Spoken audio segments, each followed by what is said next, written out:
జ్యోతిషాస్త్రరీత్యా ద్వాదశ రాశుల్లో 6వ రాశి అయినటువంటి కన్యారాశి మిత్రులారా, మీరు 2026 ఏప్రిల్ నెల శుభాశుభ ఫలితాలు ఎలా ఉన్నాయంటే, గెట్ రెడీ.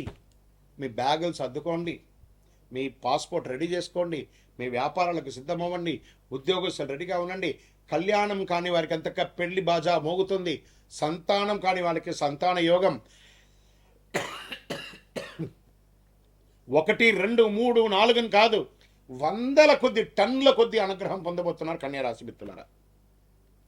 శని మరియు రాహు మీనరాశిలో సప్తమ స్థానంలో ఉండడం వల్ల సంబంధాలు, భాగస్వామ్యాలు అద్భుతంగా ఉండే అవకాశాలు ఉన్నాయి. కేతు కన్యారాశిలో జన్మస్థానంలో ఉండడం వల్ల ఆత్మవిశ్వాసం కొంత తగ్గినా, గందరగోళం ఉన్నా దాన్ని జయిస్తారు. గురు మిథున రాశిలో దశమ స్థానంలో ఉండడం వల్ల ఉద్యోగం, కెరీర్లో ఎదుగుదల ఉంటుంది.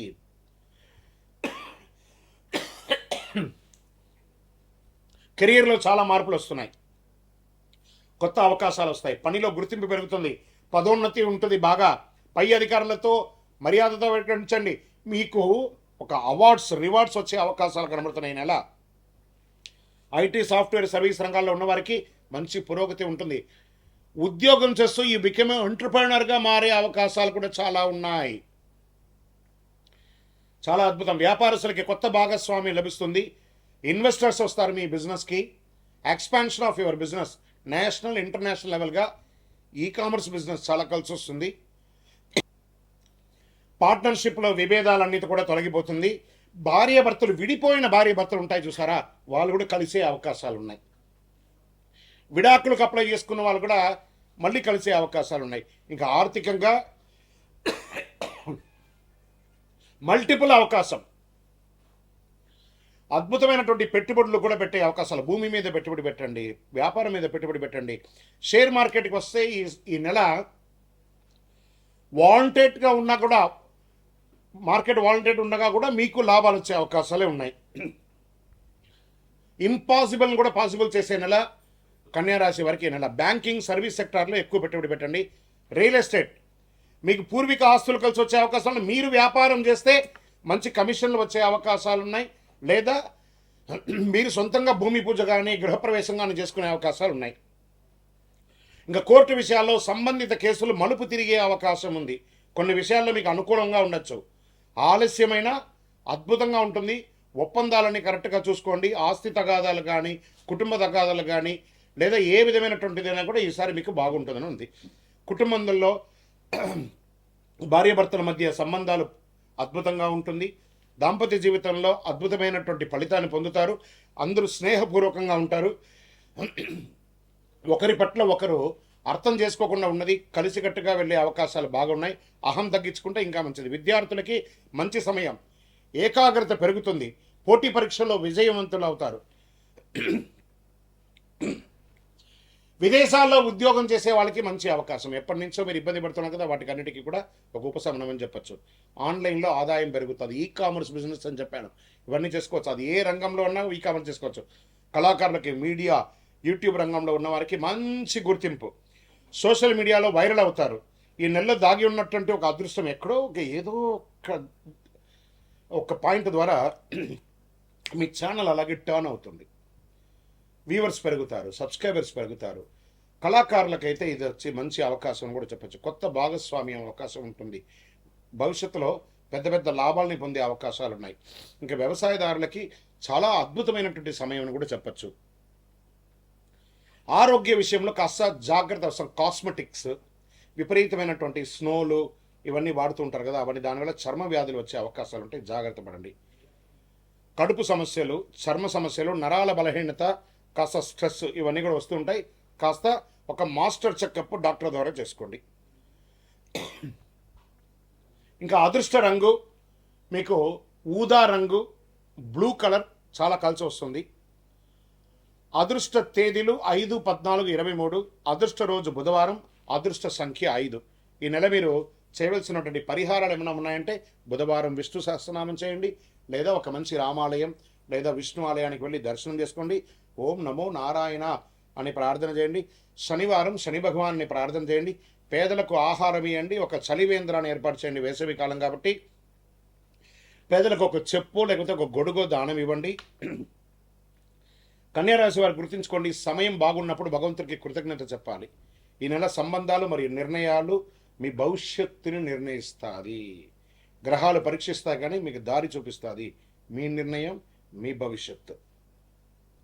ఇప్పుడు మీరు తెలుసుకోవాల్సింది ఏమంటే, మీకు గురుగారు మాకు ఇంకా శీఘ్రమైనటువంటి ఫలితాలు పొందడానికి ఏమైనా ఉన్నాయా, ఒక అపురూపణ వస్తువులు ఉన్నాయంటే ఒక అద్భుతమైనటువంటి కరుంగాళిమాల 48 రోజులు చండీ సుదర్శన సుబ్రహ్మణ్య భుజంగా ఆరాధన చేసి ల్యాబ్ టెస్ట్ చేసి మన యొక్క సంస్థ ద్వారా అందిస్తున్నాం. మనకు ఎక్కడ వెబ్సైట్లు లేవు, ఇంకోటి లేదు ఆన్లైన్ అమ్మడానికి. మనం ఫోన్ చేస్తేనే ఈ డిస్ప్లేలో కనబడుతున్నటువంటి నెంబర్కి ఫోన్ చేస్తారనుకోండి, తప్పకుండా మా అడ్మిన్స్ మీకు రిప్లై ఇస్తారు.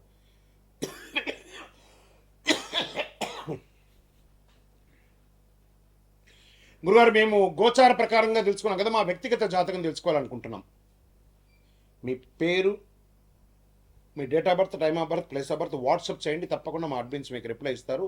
మా ద్వారా అపాయింట్మెంట్ పొందాలంటే, లేదా మీ పరిసర ప్రాంతాల్లో ఉన్నటువంటి గురువులను సంప్రదించండి. విజయవస్తు. రైట్. తక్కువేమి మనకు రాముడు ఒక్కడుండి వరకు, ఇంకేం కావాలి మనకు? తక్కువే ఉంటుందండి, ఆయన ఉంటే చాలు మనకు. అలాంటి రాజా రామచంద్రస్వామి వారి యొక్క పుట్టినరోజు మార్చి 27వ తారీఖున శుక్రవారం నాడు అద్భుతమైనటువంటి శ్రీరామనవమి. ఎక్కడ చూసినా మామిడి తోరణాలు, పులిహోరలు, కళ్యాణోత్సవాలు, కళ్యాణ తలంబ్రాలు, గల్లి గల్లికి మనకు ఉభయ తెలుగు రాష్ట్రాల్లోనూ దేశ విదేశాలలో ఎక్కడ చూసినా రామ కళ్యాణం. ఆ రామ కళ్యాణం చూడడానికి అందరూ పోటీ పడతారు. ఎందుకంటే ఆ తలంబ్రాల అక్షింతలు తీసుకుంటే మన జీవితంలో కళ్యాణం జరుగుతుంది. కళ్యాణం అంటే ఏంటి? అనుగ్రహం. అందుకే తిరుపతి వెంకటేశ్వర స్వామికి నిత్య కళ్యాణోత్సవం, అక్కడ భద్రాద్రిలో నిత్య కళ్యాణోత్సవం ఎక్కడ చూసినా జరుగుతుంది. చూసారా? అలాంటి అద్భుతమైనటువంటి రాజా రామచంద్ర స్వామి వారి యొక్క కళ్యాణోత్సవం చేస్తుంది. మీ జీవితంలో సమస్యలు ఎక్కువయ్యాయా? శాంతి కనిపించడం లేదా? ఈ శ్రీరామనవమి రోజు కళ్యాణంలో పిలవకపోయినా వెళ్ళండి సార్. ఆ కళ్యాణ మంత్రాలు వినండి, ఆ కళ్యాణ అష్టపదులు వినండి, కళ్యాణ అష్టకాలు వినండి, ఆ తలంబ్రాల అక్షింతలు తీసుకోండి, ఆ భోజనం చెయ్యండి. అద్భుతమైనటువంటి ఫలితాలు పొందుతారు. శ్రీరామ జయ రామ జయ జయ రామ అనే యొక్క మంత్రాన్ని, తారక మంత్రము ఒక్కసారి చెప్పినా చాలట.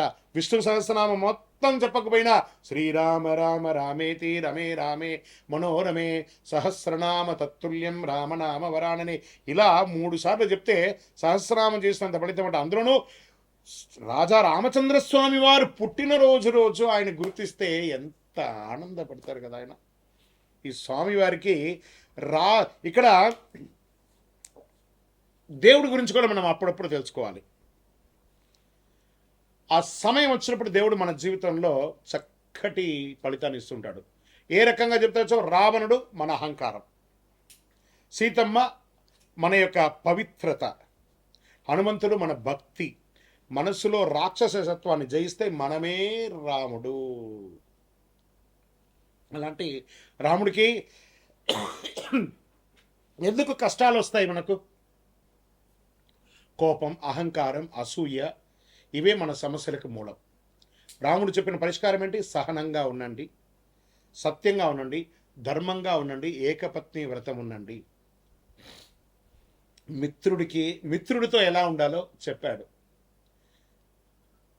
శత్రువుతో ఎలా ఉండాలో చెప్పాడు, భక్తుడితో ఎలా ఉండాలో చెప్పాడు. రామనామ జపం రోజు 108. అప్పట్లో అంతా కూడా రామకోటి రాసేవాళ్ళందరూ, ఇప్పుడు కూడా రాస్తున్నారు అనుకుంటున్నాను. ఎన్నో చోట్ల రామకోటి స్తూపాలన్నీ కూడా వేశారు. సుందరాకాండ, ఈరోజు మనం ఏమేం చేయొచ్చు? సుందరాకాండ పారాయణం చేయొచ్చు, పానకం పెట్టచ్చు, చలివేంద్రాలు పెట్టచ్చు, భోజనాలు పెట్టచ్చు, అన్ని రకాలైన చేయొచ్చు. దేవుడు బయట లేడని మనలోనే ఉన్నాడు ఆ భగవంతుడు. మనం పరోపకారార్థే ఇదం శరీరం అని చెప్తే అందరూ అద్భుతమైనటువంటి ఫలితాలు పొందుతారు. రామాయణం యొక్క గూఢార్థం అన్ని కూడా అఖిలాండ కోటి బ్రహ్మాండ నాయకుడు ఉన్నటువంటి ఆ రాజా రామచంద్ర స్వామి వారి యొక్క పరిపూర్ణమైనటువంటి అనుగ్రహాన్ని అందరూ పొందాలని కోరుకుంటున్నాం. ఇది ఈరోజు కేవలం ఒక పండగ మాత్రమే కాదండి, జీవితం ఎలా జీవించాలో నేర్చుకునే ఒక రోజు. ఈ రోజున రాముడు అవతరించి ధర్మాన్ని కాపాడాడు, తండ్రి మాట కోసం రాజ్యాన్ని వదిలాడు, 14 సంవత్సరాల అరణ్యంలో గడిపాడు, కష్టాలను ధైర్యంగా ఎదుర్కొన్నాడు. ఇదే మనకు పాఠం. సత్యం మాట్లాడమని చెప్పాడు. చేద్దామా?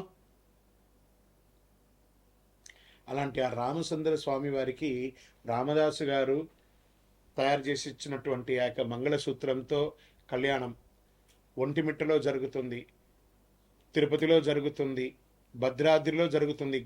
గల్లీలో జరిగే ఈ యొక్క రామచంద్ర స్వామి వారి యొక్క కళ్యాణోత్సవాన్ని అందరం పాల్గొని మనలో ఉన్నటువంటి బాధలన్నీ తొలగించుకొని రాజా రామచంద్ర స్వామి వారి యొక్క కళ్యాణోత్సవాన్ని జై శ్రీరామ్ అనే యొక్క నామంతో మారుమోగుతూ హనుమంతుని జెండా ఊపుకుంటూ ప్రతి ఒక్కరు కూడా రామదండుగా అందరం కూడా ముందుకెళ్ళి రామ కళ్యాణం చేస్తాం. జై శ్రీరామ్.